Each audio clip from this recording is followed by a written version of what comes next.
Hola, pues soy Pedro Arilla, soy de España, soy de una ciudad que se llama Zaragoza, de aquí de una región que se llama Aragón, en España, y me dedico al diseño gráfico. Soy fundamentalmente diseñador gráfico, que es un oficio harto conocido, pero estoy especializado en el diseño de tipografías y en diseño editorial, bueno, en jugar con las letras y con las palabras, que es algo que es menos conocido, al menos en nuestro país y, bueno, en el grueso de los países, porque realmente cuando se lo conté a mi madre que quería ser tipógrafo, ella me dijo, ¿qué quieres ser qué? Y bueno, y vamos a hablar un poquito de letras, de palabras y de eso, de cómo modular la voz del mensaje, así como un intérprete puede entonar su mensaje, puede añadir matices a la interpretación. En diseño gráfico, en diseño editorial, podemos modular lo que estamos contando gracias a la tipografía. Y es eso a lo que me dedico. Lo importante de la tipografía, o lo que realmente me parece a mí más interesante, es, y voy a decir algo radical para captar tu atención, es que la tipografía es lo que nos hace humanos, es lo que nos diferencia de los animales. No es el pensar, por ejemplo, que podríamos decir, es nuestro cerebro. No, es la tipografía. Voy a explicarlo. Lo que nos diferencia de los animales, o lo que nos hace avanzar como especie, es realmente perpetuar el conocimiento y nuestros avances. ¿Cómo se hace esto? A través de la escritura.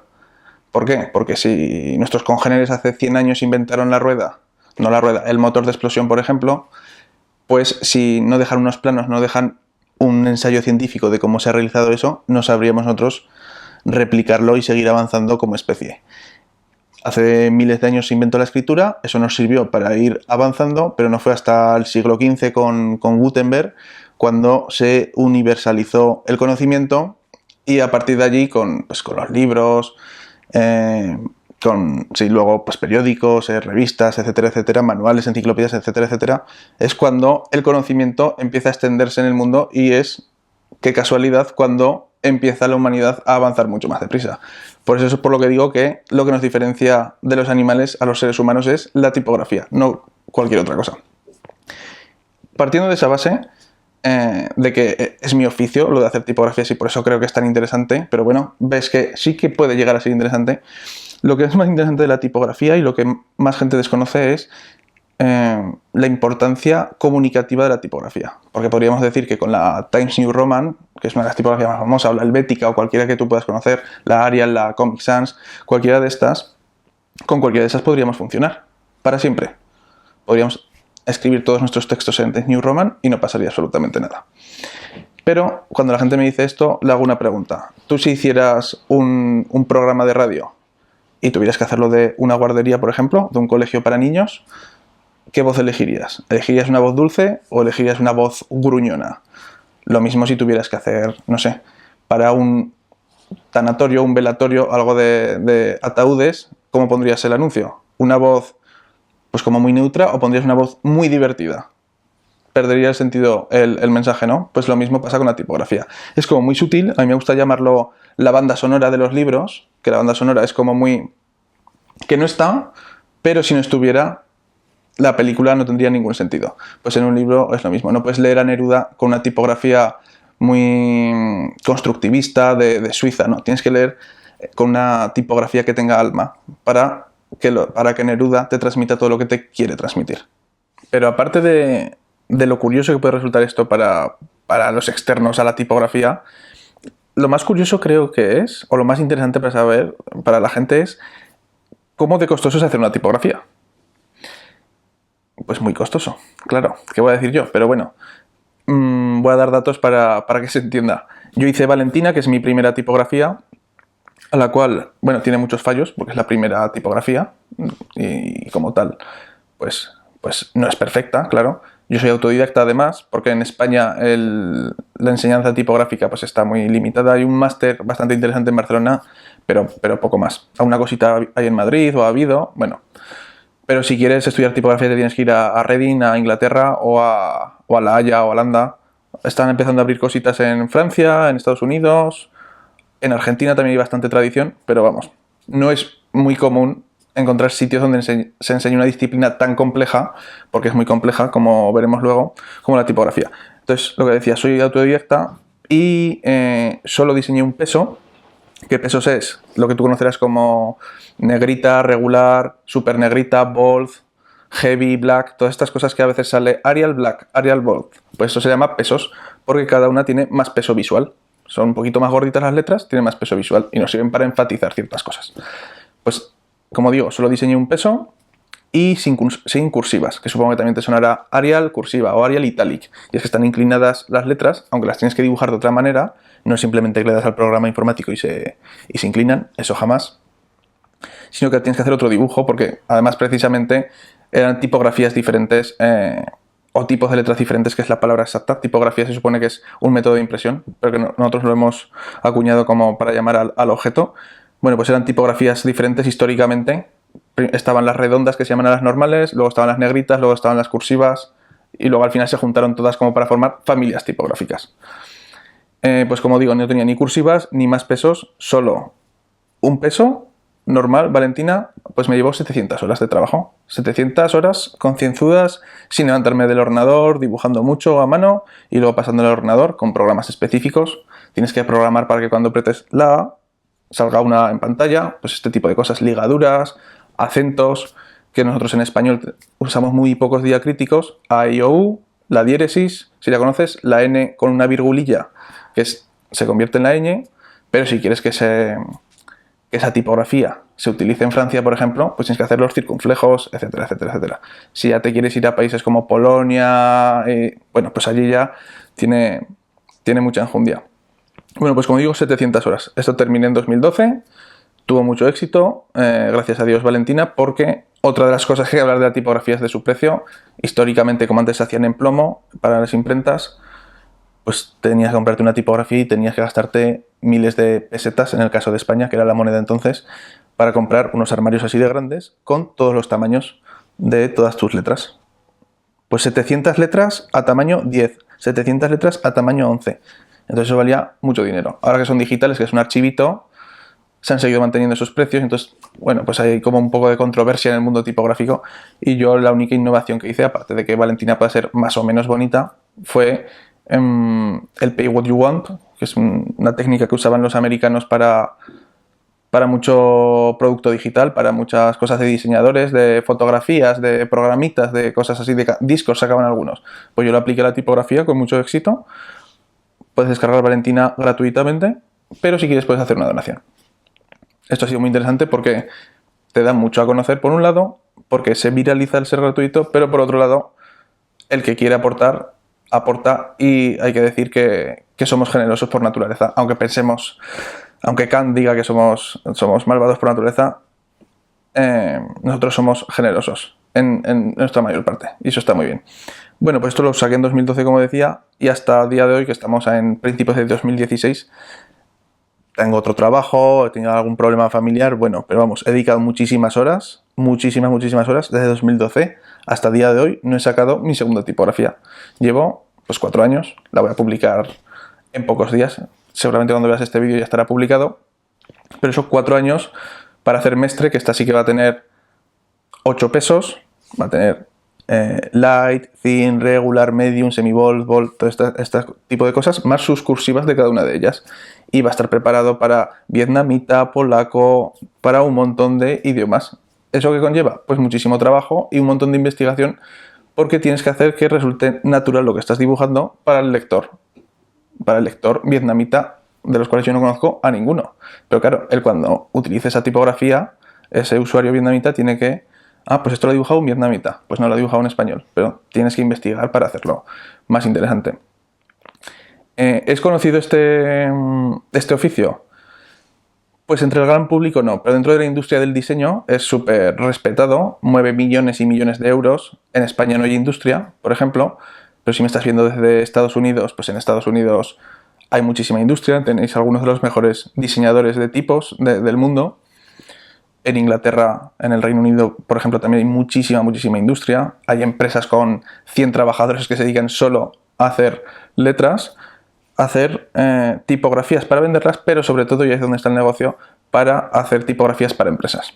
Adidas, en vez de comprar licencias de una tipografía que todo el mundo puede usar, desde la charcutería Paco hasta Adidas, pues crea una tipografía específicamente para Adidas, ¿Con eso qué hace? Transmitir de una manera única lo que quiere transmitir. Quiere transmitir deportividad, buen estado de salud, lo que sea lo que quiera transmitir Adidas, lo puede transmitir a través de una letra, lo mismo que hace campañas de fotografía. No va a usar una fotografía que cualquiera pudiera usar, no, hacen fotografías exclusivas para sus campañas, pues lo mismo con la tipografía. Y esto es así un poco el mundo de el mercado tipográfico, de cuánto cuesta hacer una tipografía. Lo normal suele ser un año, yo llevo 4, pero porque soy un poquito más lento y torpe tal vez, pero en un año con un equipo de gente cualificada se puede hacer una tipografía completa y de mucha calidad. Sé que cada vez que empiezo a hablar digo que esto es lo más interesante de la tipografía, pero es que en realidad todo es interesante, es que es apasionante.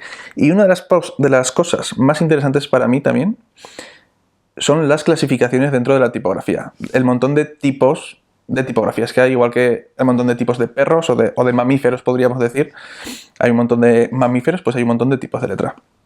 Y todas corresponden más o menos a un periodo histórico.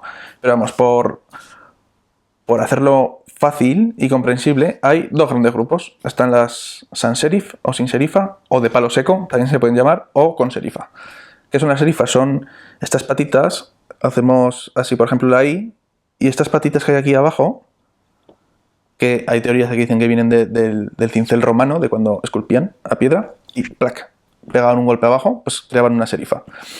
Pues nos pegamos hasta el siglo XIX haciendo todas las letras con serifa. ¿Por qué? Bueno, por ser un poco continuistas. Entonces, esas son con serifa. Luego, en el siglo XIX, alguien dijo, ¿y si quito las serifas? Y para hacer una I hago un palo, y por eso se llaman de palo seco. Y a partir de ahí nacieron las de palo seco. ¿Qué ocurre con esto? Que sin querer asociamos las tipografías con serifa a cosas más clásicas y las tipografías sin serifa a cosas más modernas, pero simplemente porque es la razón del año en que se inventaron. Dentro de las tipografías con serifa hay muchas clasificaciones también según periodos históricos y corresponden con los estilos artísticos. No tienen los mismos nombres, pero tú notas que una tipografía que está hecha en el barroco tiene características del barroco, lo mismo con el Renacimiento y el modernismo de siglo XVIII, que es en la que se basa mi primera tipografía valentina, se llaman didonas, por ejemplo, esa clasificación de tipografías, y se basan en un eje vertical, que bueno, eso ya es un concepto un poco más complejo de las letras, de que pueden tener ejes de según cómo has dibujado la letra, porque aunque están hechas, en este caso están hechas en el ordenador, y en el siglo XVIII las hacían con buriles y demás, lo hacían en plomo, pero la base de la tipografía siempre es la caligrafía. Entonces, según cómo cogemos el pincel y dibujamos las letras, si ponemos a 0 grados, a 30, a 60 o lo que sea, pues cambia el eje de la letra y cambia un poco la construcción, ¿vale? Eso es interesante. Si quieres, te puedes poner a mirar letras de catálogos y de libros y verás cómo todas tienen sus ligeras variaciones. Bueno, pues estas didonas, como digo, que además el nombre está guay, porque vienen de Didot y de Bodoni, que fueron los dos que las inventaron, uno en Francia y otro en Italia. Se supone que no se copiaron el uno del otro porque entonces no había internet, pero en cuestión de un par de años sacaron las mismas tipos de letras y como no nos decidimos a ponerle Bodoni o Didot, pues Didona. Mezclamos los nombres y tienen, pues eso, como digo, un eje vertical y tienen mucho contraste. ¿Esto qué quiere decir? Que hay partes muy gordas y partes muy finas que suelen corresponder a las serifas o ciertos rasgos. Puedes ver mi tipografía, por ejemplo, que es Valentina, que está en pedroarilla.com/Valentina, creo, si no buscas en Google, y verás que tiene estos rasgos. Tiene también ciertas proporciones, la A con la M, bueno, ciertas cosas que hacen que ya son más avanzadas, pero bueno, para que veas más o menos cómo son. ¿Qué pasa con estas tipografías? Pues que las inventaron un francés y un italiano, basándose en el modernismo del siglo XVIII. También había ciertos movimientos sociales entonces en cuanto a las cortes y demás. ¿Qué pasa? Que asociamos eso a ser muy elegante, a la elegancia. ¿Qué pasa? Que si tú miras todas las revistas, la Vogue y todo este estilo de revistas de moda, todas las cabeceras, todos los nombres van a estar hechos con didonas.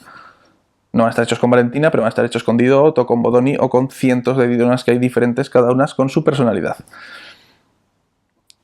La siguiente tipografía que voy a sacar ahora es Mestre y está bien. No lo cuento por hablar de mí, sino por contar los dos tipos. No creas que esto está planeado. Siguiente tipo de tipografía son las de palo seco, las de sin serifa. Claro, yo después de aprender a hacer una con serifa, quise aprender a hacer una sin serifa, que además pensé que iba a ser mucho más fácil, porque claro, no tengo que dibujar esas patitas, será mucho más fácil. Error. Es mucho más difícil porque tienes que ceñirte mucho más a la geometría y no tienes sitios donde esconder tu torpeza dibujando curvas. En otro sitio pues puedes, bueno, una patita puede ser un poquito más o menos irregular, pero en este caso una O o una I, que es un palo, o haces el palo perfecto, que un palo es fácil de hacer, pero una O, una A es mucho más complejo. ¿Por qué es interesante también? Porque la geometría es visual y no óptica en el caso de la tipografía.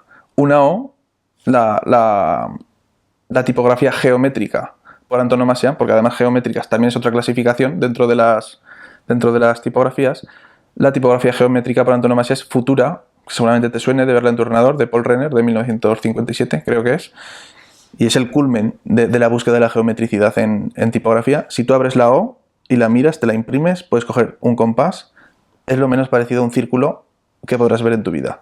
Y tú la ves, ostras, qué círculo más perfecto. La A, vaya triángulo más perfecto. Pues no, no es un triángulo, parece un triángulo. Y ahí está la magia de la tipografía y lo que a mí me enamoró cuando tenía 14 o 15 años y empecé a leer estas cositas y decía, ostras, aquí hay mucha magia. Y por eso también se llama la arquitectura del diseño a la tipografía, porque tienes que hacer sistemas visuales que se sostengan. Tú haces una O en forma de círculo y luego lees, ostras, esto no es una O, esto es un círculo. Y eso es muy curioso. Puedes probar a hacerlo si quieres. Y bueno, como digo, en Mestre es una tipografía sans serif. Tiene algo de geométrica, pero también tiene algo de racionalista, de mitad del siglo XX hacia adelante. La escuela holandesa, alemana, se hicieron cosas muy interesantes, muy racionalistas, porque los alemanes y los holandeses, pues ya sabemos cómo son un poquito más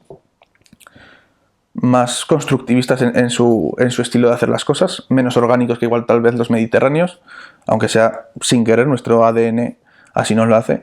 Y bueno, tiene un aroma, que es un concepto también que me gusta mucho, aplicado a la tipografía, que es casi un concepto poético, pero que me gusta aplicar a la tipografía con respecto a lo que te transmite esa tipografía. Valentina te transmite eso, siglo XVIII, España de caballeros y damiselas, y Mestre, en cambio, transmite formalidad, seriedad.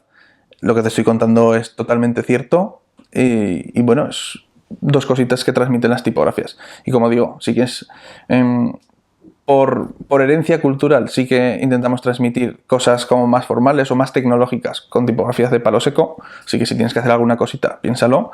Y es la variación que están haciendo todos. Todo el mundo está virando hacia allí. Google ha cambiado el logo hace poco y tenía una tipografía con serifa, supongo que la recordarás. La G con la O, la L con sus serifas arriba y abajo, y ahora es totalmente circulitos y geométrico. ¿Por qué? Porque sin querer asociamos las geométricas con el siglo XX, con la revolución industrial, con la tecnología, con los ordenadores, y todo eso lo llevamos como herencia visual. Lo mismo que tal vez erróneamente decimos que el rosa es para chica y el azul es para chico porque, bueno, lo sabemos. O el verde es naturaleza, sí, porque los árboles son verdes. Pero eso son ciertas cosas que se nos van quedando y vamos aprendiendo casi sin querer. Pues con la tipografía pasa exactamente lo mismo. Es cuestión de que a partir de ahora te fijes en cómo se utiliza la tipografía. Muchas veces se utiliza mal, pero casi siempre se utiliza bien. Cómo se utilizan los carteles de cine, cómo se utilizan los libros. Pensar, como les decía antes, cómo podríamos leer unos poemas de Neruda con otra tipografía, si sería lo mismo, si nos transmitiría otra cosa. Bueno, me gustaría que con este vídeo haber conseguido al menos haberte descubierto algo sobre la tipografía y que a partir de ahora te fijes en esos pequeños detallitos, en el aroma que destilan esas letras y que no disfrutes solo del contenido, sino también del continente. Y bueno, como digo, espero que hayas disfrutado. Muchas gracias a Lourdes por haberme dejado hablar de tipografía, además a gente tan interesante como los intérpretes, que es un oficio que yo admiro mucho. Y bueno, somos casi hermanos, somos proyectores de palabras.